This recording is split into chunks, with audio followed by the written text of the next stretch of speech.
Welcome to Inside Roanoke. I'm Melinda Mayo, the Communications and Media Officer for the City of Roanoke. Today we're going to visit with City Manager Bob Cowell to hear about his vision for Roanoke. We're also going to hear about some electric cars the city has purchased and a lot more, so stay with us.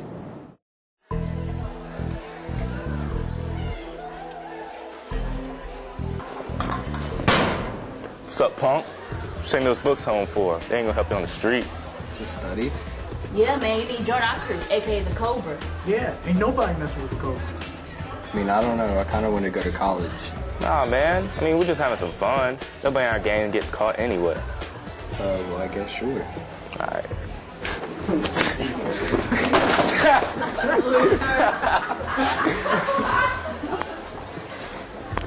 Hey, look, Henry. If you're gonna keep rolling with us, you gotta prove to me that you can hang. Okay. All right, then. Go. Henry, what are you doing? Every year, over 7,000 arrests result from gang activity. You could end up just like these criminals. Is that what you want? Don't be a part of the problem. Be a part of the solution. Welcome back. We have a very special guest today. Bob Cowell, our new city manager, is with us. And we'd like to ask you first to talk a little bit about what drew you to Roanoke. Why did you want to come here? Sure, thanks, and thank you for the opportunity to come and talk with you. You know, the attraction to Roanoke really came in a couple of different areas. One of them first was it's a beautiful place. So I didn't know much about Roanoke before I actually saw the job announcement and started interviewing. What I did know was kind of the outdoors, the mountains, those types of things. So that's what was initially attractive. And then once I got here and I started really seeing the neighborhoods and what was going on, the excitement and the people, that was really what kind of convinced me at that point as I went forward. So those two things were the initial attraction into the community. So you've been here a few months. What are some of your observations about Roanoke? One, it's reinforced those initial impressions. It is indeed a beautiful place, and there is a lot going on. Yeah. The folks that are working in a lot of different areas, whether it's for the city government or in nonprofits or private businesses, are all dedicated to kind of the same thing, the success of the community. So certainly I've seen those observations. You know, an observation, I guess, a little bit on the challenging side is obviously money is always tight. Yes. Budgets are difficult. And so we're continuing to kind of figure out ways to deliver services as efficiently as we can. Certainly that observation. But, you know, really it really primarily is about the momentum and the excitement that's going on and the opportunity, and trying to make sure that everyone in the community is benefiting from that and not just a select group. And again, I think the exciting part of that is a lot of folks are focused on that kind of approach as we go forward. And as you've made these observations, were there some things that you said, well, I definitely want to see this happen. I'd like to be able to make this work for the city? Yeah, I think, you know, most definitely I'd say it is two things. And when I first got here, I kind of joked and said the first part is don't cause any problems, don't hurt anything. And it's still a little bit of that, don't break anything. So part of that's just kind of keeping the existing momentum going. Definitely I want to make sure that we keep that. But the other piece for me really is to try to ensure that the folks that are in all of our neighborhoods and in all of our business corridors have equal opportunities at success. It may look different for different areas of the city, but certainly I want to be able to do my part to try to help folks actually succeed in what it is that they do. And I think if we could really continue to make all of our neighborhoods really strong in whatever that means for that particular neighborhood, that's something that I would feel very proud of as we walk away from this some years from now. Is there anything that you think, from your perspective, is unique about Roanoke? Yeah, there's a lot of things. I think probably the most unique thing for me is kind of how a quiet secret it really is. You know, people outside don't know a lot about Roanoke, and I think I hear from people having the same reaction I had when they come in, which is sort of, why don't more people know about this? And so one of the unique things is we still got a lot of story to tell out in the not only the region but throughout the country, and we got a lot of really things to be very proud of and talk about. So that's something unique for the area. The other thing I think that's unique in the area is that because it's a relatively new city by Virginia terms, there's a lot of sort of baggage we don't bring with us that perhaps some other areas of the South do. We've got our challenges, certainly, but there's a lot of things that we don't have to overcome before we start making progress. And so I think those two things represent some unique opportunities in the community. Just from your observations and from your perspective, what do you think are the things that kind of position Roanoke to be successful? Yeah, I think the sort of can-do spirit that exists within the folks that are here, everybody working toward the same objectives. But we also have present things like Carillion that really give us a distinct competitive edge over a lot of our other competitors. And that really is true across the entire region. That's not just saying, oh, that makes us the most competitive in the southern part of Virginia or the southwestern part. That's true across whether we're competing with Northern Virginia or competing with South Carolina, North Carolina, or any of those. Certainly that does the partnerships that exist with our higher education institutions, whether it's Virginia Tech or Jefferson College, certainly Virginia Western, all of those give us that edge as well that I think allows us. And then the other piece I'd say that gives us kind of an edge here competitively is the strength of our neighborhoods. When people come here to conduct business or to live here, I think they're really surprised at how strong an identity each and every one of our neighborhoods have, and that's not that common to find in other areas. And those things, I think, represent a lot of what we have going for us as we move forward into the future. So local government is a service organization. We serve the citizens, and I know that it's important to build that relationship between local government and the people who live here. What are some ideas you have for that? Yeah, I think you hit it well, that we are a people organization, and the people here deliver services. And those services range from picking up the trash to keeping the streets safe to travel on to law enforcement. And we really are about serving the families, the people, and the businesses of the community. And you know, the things that I think we need to continue to focus on to strengthen that is making sure we're as efficient and as effective as we can be with, again, those scarce resources that the citizens have entrusted us with. But the other piece, too, is perhaps to get the citizens even more involved and more engaged in what it is that we're doing. We do a great job as a city, I think, in communicating to the community what it is that we're doing. I think we could do an even better job at soliciting from the citizens and from the businesses what they would like to see us focusing on and where we could do better.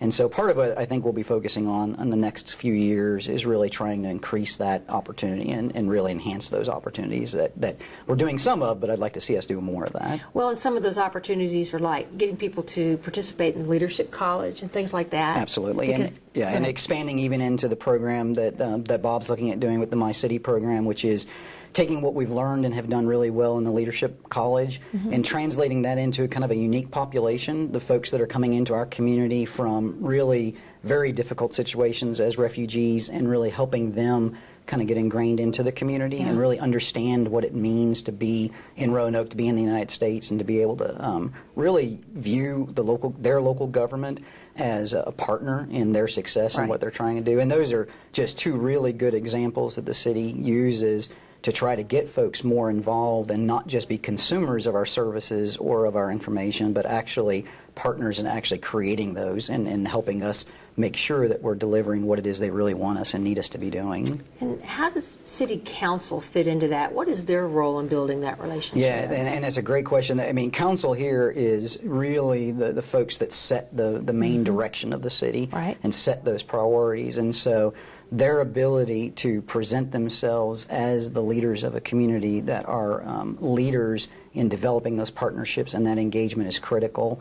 And that's why we have a number of council members that interact with youth, interact with neighborhoods, interact with folks that are struggling. And that kind of interaction really sends the signal that they're very interested in knowing what are priorities to them and to the community.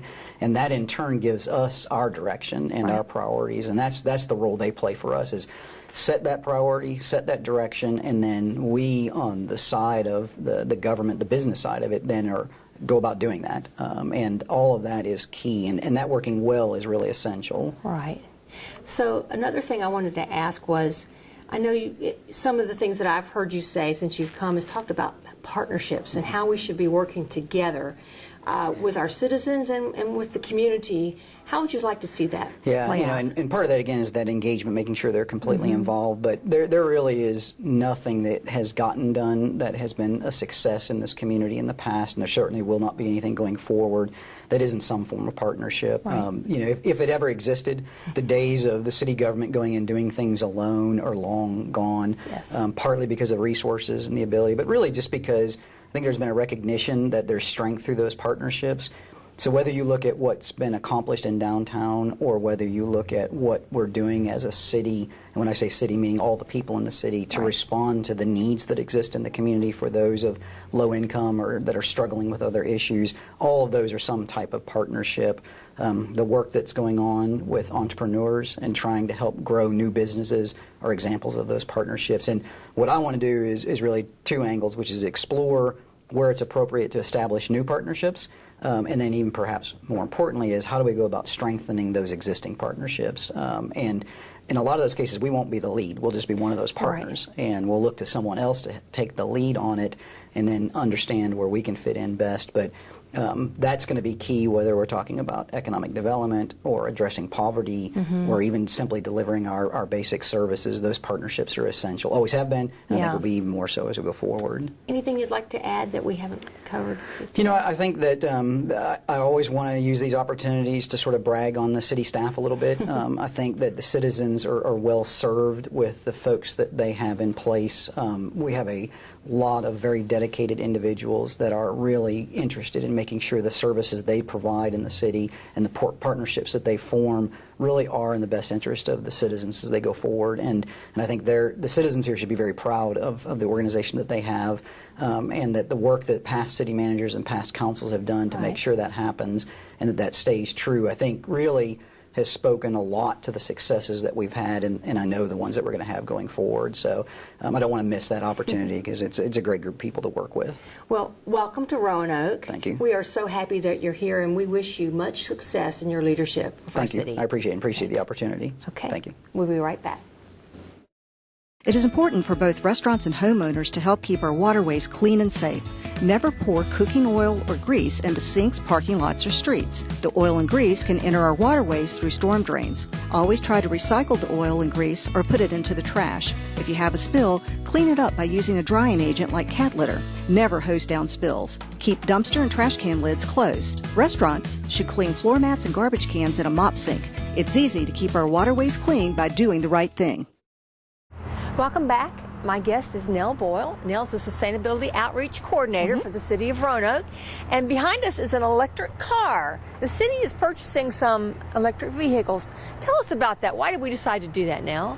Well, we're always looking for ways to reduce our greenhouse gas emissions. And so we've done a lot of things with the building, and we've tried some different things with our fleet, some of which have been more successful than others. But recently we looked at all of the vehicles that we had, and we said, you know, what's a new approach? How could we look at this a little bit differently? And what we did is we looked at all the vehicles that were up for replacement, and we said, how many miles are they using? How much gas do they use? What would it cost to replace them? And we put all that data into sort of an Excel spreadsheet and started to really look at it. And we realized that there were a lot of low-use vehicles in the city. So we thought, you know, was there a better way that we can approach this? Maybe every vehicle doesn't need to be replaced. Right. So from that, we started to think a little bit more about electric vehicles. You know, we're in the city, so we do a lot of short range driving. So these vehicles get about 60 to 70 miles per gallon, or, you know, per charge or whatever. Okay. Anyway, so they're really ideal for city circumstances. So we decided to look into whether or not that was viable, and it did turn out to be a really good choice for us financially, and also still be able to provide the service that we want to the community. Well, tell us how we're going to use these vehicles. How will they be used? So they're going in a whole host of different departments. The first phase of this, we're actually doing it in two phases. So the first phase of this is at Public Works. And we took 13 vehicles, we sort of looked and saw how much we were using those, and we reduced that to 6 new vehicles. Okay. Now it's in a car share program. So if I, Nell Boyle, needed to use a vehicle, I would go ahead and sign up for that vehicle. I'd be able to take it out. I can go get the key and, you know, take it and do whatever I need to do, and then I can bring it back. So I don't need a full-time vehicle, but I still have access to a vehicle. Yeah. So that's sort of the idea behind the car share, and it'll happen across a multitude of departments in the city. And is this the first time we've bought electric vehicles? Have we done it before? We have had a couple of electric vehicles. We had 2 parking vehicles that people may have seen around town, and we also had a little runaround truck that we used. It was for maintenance, you know, on city properties. Okay. So how do they recharge? I mean, Can they just plug in anywhere? How does that work? Yes, they can. They can plug into a standard outlet, and that works just fine. It does take a little bit of time, and then there are 3 levels of chargers. There's a level 1, a level 2, and a level 3. Okay. Level 3 is the fastest. Level 2 is a quick charge, and then level 1 is a little slower charge, and that's what you might do when you did a household outlet. It may take several hours. Yeah. So what we've done is we've installed some level 2 chargers for a quick charge, and then in other places we'll just plug them in overnight to a standard outlet. Neat. How does it benefit the city to have electric vehicles? Well, we are saving a huge amount of money on this first phase of the project, almost $200,000 in the difference between what we'll save in maintenance and gas and not replacing some vehicles that we had before. Right. So there's a huge financial saving, but the cool thing, Melinda, is the greenhouse gas emissions from an electric vehicle like this are 0. There's no tailpipe, and there's no pollution that's generated from it. So we directly receive those benefits. Are we going to be purchasing more in the future? We hope so. This is kind of a pilot project. We want to make sure everybody's comfortable with it and that it still works for us and we still are able to provide the services we want to the community. But so far so good, and so we see another installment of this coming just down the line. Anything you'd like to add that we didn't mention about the vehicles? Well, we have some in the car share program. This car is actually the Director of Public Works vehicle. He's gone out of a SUV and has been a willing participant in our next generation of trying this out and seeing how it works. Okay. So he'll be able to provide us some feedback, and there may be some senior staff members that go to electric vehicles as well. Cool. If somebody wanted more information, how could they get it about They this? can contact me, Nell Boyle, at the City of Roanoke. My number is 853-5430. And then my email address is nell.boyle@roanokeva.gov. It's a very cool program. Thank you so much. We're super excited. Thank you. Okay, we'll be right back. 3 facts about lead poisoning. Just a few particles of dust from lead-based paint are enough to poison a child. Lead from deteriorating paint can be found in the soil around the home and in older playgrounds. Since children often put their hands or toys in their mouths, washing their hands helps protect them from lead poisoning. Lead poisoning affects over 1 million children today. Find out when your home, school, and daycare center was built. If it was before 1978, it probably contains lead-based paint. Contact Lead Safe Roanoke at 853-5682 for more information. If you would like to adopt a pet, did you know that you can also go to the RCACP website and their Facebook page to look at pets for adoption? It's easy to do. Simply go to their website at rcacp.org or visit their Facebook page. Both sites include information and pictures of animals waiting to be adopted. Help make a difference in the life of a pet today. Adopt from the Regional Center for Animal Care and Protection.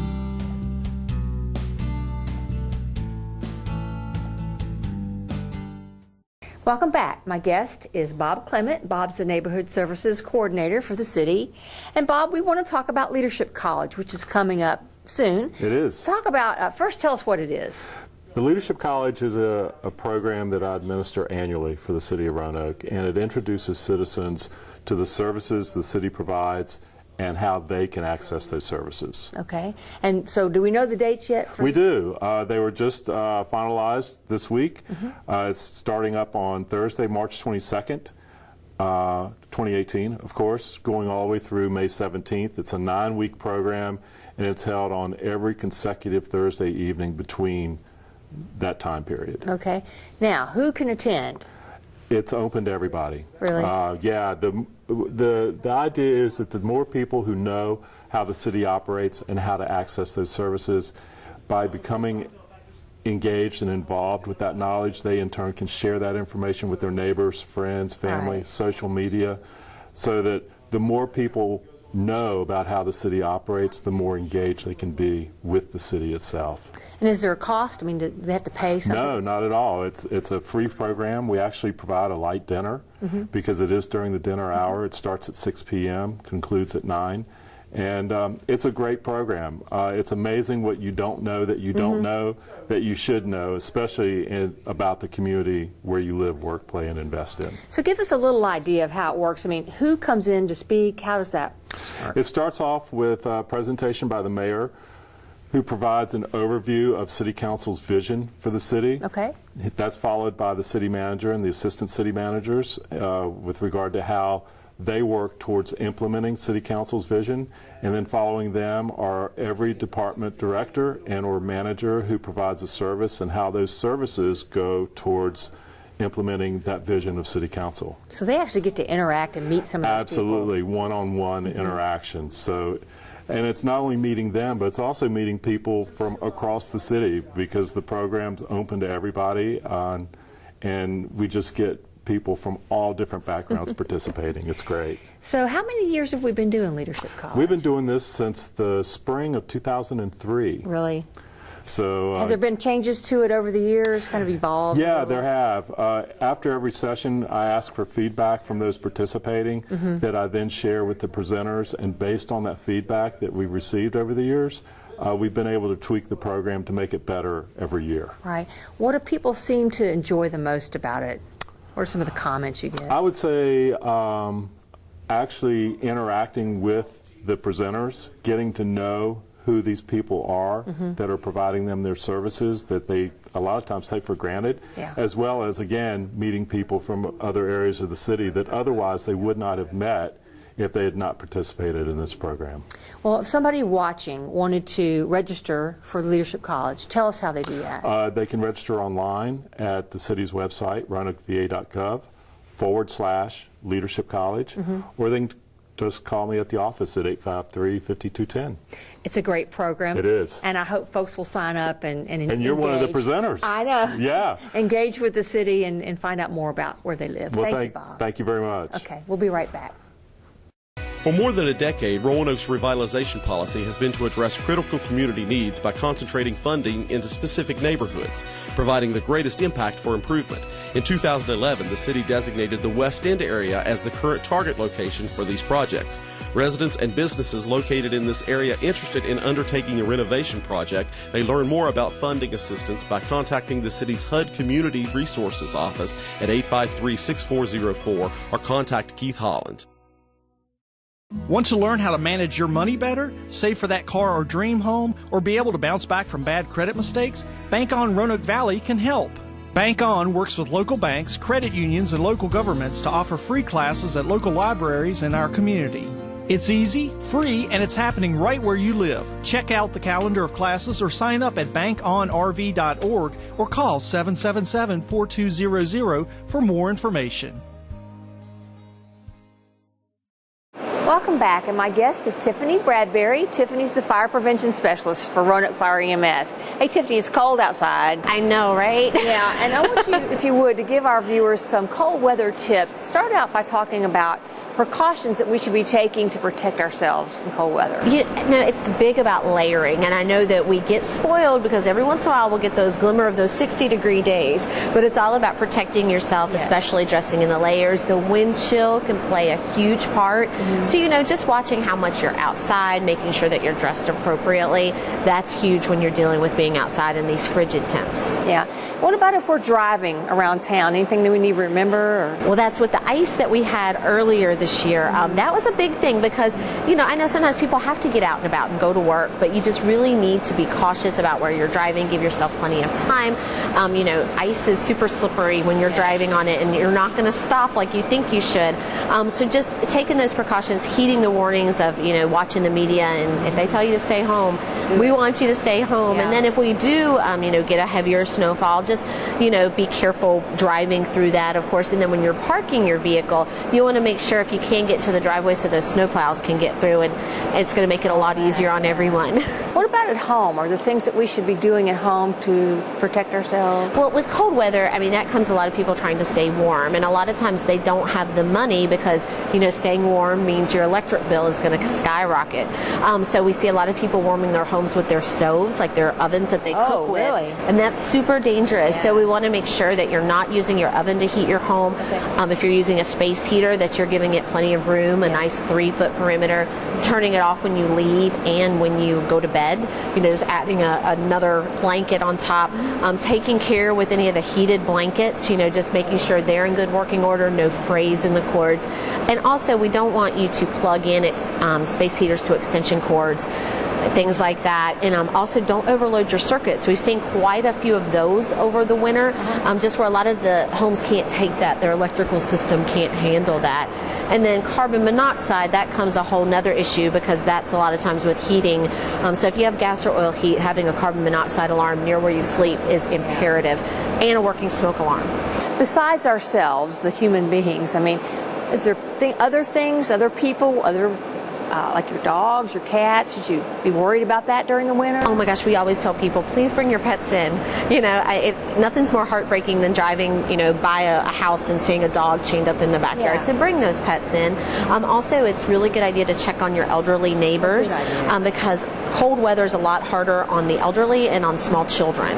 So making sure that you check on the elderly, that's something really important. And then also taking good care of yourself. Like you said, if we get some snow, if you're out there shoveling, just be careful. Take breaks. Take a lot of breaks because that can be really taxing on the body. Not only could you slip and fall, but then you could risk maybe having a heart attack or something like that. What would it be helpful to know about things like frostbite and hypothermia? Well, with hypothermia, you know, that's when you get excessively cold, and the same thing with frostbite. And I know it's, especially with children, you know, they get out and their toes, you got to watch out for toes and fingers. So, you know, just making sure that you do take those frequent breaks, that you keep, you know, the wet things away from those types of things, and just making sure that you don't get too cold. And if you feel like you're having some type of emergency like that, get someone into, you know, someplace warm and then call 911 so we can come check them out. So the criteria for calling medical help is, I mean, if you're noticing that, you know, fingers are turning different colors, people are they're real lethargic, things like that, when in doubt, go ahead and call us. Let us come out and check them. But, you know, it's, I know a lot of people were skating on the ponds. I don't think they're doing that quite as much now, but when we had the really cold spell, that always makes me cringe a little because we're not Minnesota. You know, we're not like in these below temperatures. So to be really cautious with that, I know some of our neighboring counties did have someone that fell through some ice. So being careful, and then sledding as well. We see a lot of sledding accidents. So, you know, I know it doesn't sound very cool, but putting a helmet on your kids, maybe if they're going to be sledding, would be a smart idea. Anything else you want to add to those? You know, I mean, this is the time of year where people are kind of holed up at home a lot more. You know, really cooking. People, I mean, I know it's not really cold weather related, but people do tend to cook more. We're still seeing an uprise in our cooking fires, and then again in our overloading of our electrical circuits. And still make sure, you'd be surprised how many homes we go into that don't have working smoke alarms. They might be up on the ceiling, but no battery. So make sure that you check those. If somebody had questions, how could they get more information? Yeah, they can always go to our website, on the city's website, and they can look. My phone number's on there like 4 times. They can send me an email, and it's also, we do something called a What's Up Wednesday. Every Wednesday on Facebook, we go live and we kind of talk about different issues, so people can also sign up for Facebook, Instagram, or Twitter. And follow you. And follow us, and then they can message us if they have some specific questions. Great. All right. Thanks a lot, Tiffany. Sure. Okay. We'll be right back.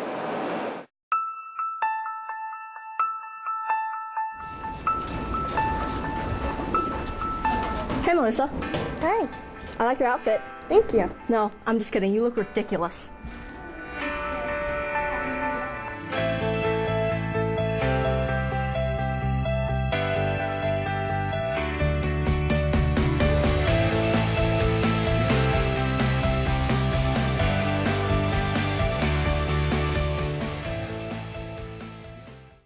We hope you've enjoyed this month's show.